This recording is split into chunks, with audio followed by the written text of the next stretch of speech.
नमस्कार, आप देख रहे हैं लखनऊ का अभिमान न्यूज और मैं हूं आपके साथ ज्योतिका। आइए रुक करते हैं खबर की ओर। शीतकालीन सत्र के दौरान संसद के कामकाज में व्यवधान पर बीजेपी सांसद अरुण गोविल का कहना है, विपक्ष किस तरह का उदाहरण पेश करने की कोशिश कर रहा है। विरोध का सभ्य तरीका होना चाहिए, ये निंदनीय है। आज भी स्थगित हो गया है। ओ, तभी आप इतने आराम से खड़ी हैं। आज एक बार फिर लोकसभा की कार्रवाई स्थगित हुई। हालांकि सुबह इंडिया ब्लॉक ने मीटिंग की, लेकिन उसमें भी एकजुटता नहीं देखी। टीएमसी नहीं आया क्योंकि अडानी, मणिपुर, कई सारे इश्यूज पे उन लोगों ने कहा कि आवाज उठाएंगे। लेकिन सबसे बड़ा सवाल यही है कि कार्रवाई नहीं चल पा रही है दोनों सदनों में।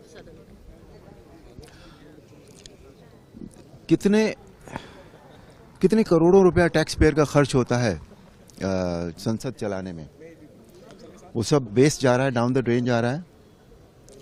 और जो विपक्ष है, जो चलने नहीं दे रहा है, वो क्या दिखाना चाहते हैं, मतलब वो क्या एग्जाम्पल सेट करना चाहते हैं कि वो लोग जो उन्हें चुन के भेजते हैं उनके सामने ये एग्जाम्पल है कि वो देश की संसद को नहीं चलने देंगे।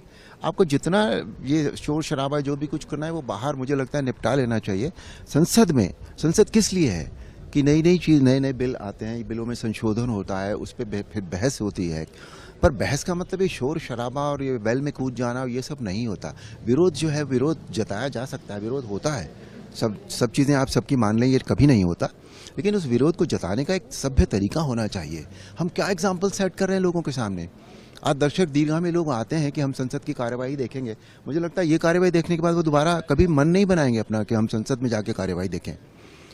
तो ये बहुत ही ज़्यादा मतलब निंदाजनक है मेरे हिसाब से। तो सर, मोहन भागवत जी ने एक बयान दिया है जिसमें उन्होंने कहा है कि जनसंख्या जो डिक्रीज हो रही है उस पर उन्होंने चिंता जताई है और सभी के 3 बच्चे होने चाहिए, इस तरह की बात कही है। लेकिन उसके इधर अज़दुद्दीन ओवैसी ने ये कहा है कि जो जनसंख्या वृद्धि की बात कर रहे हैं, क्या वो 1500 रुपये देंगे, इस तरीके का जो है भत्ता वगैरह देंगे, क्या देंगे, किस आधार पर जनसंख्या वृद्धि की बात कर रहे हैं। तो 2 बातें आई हैं, क्या कहेंगे इस विषय?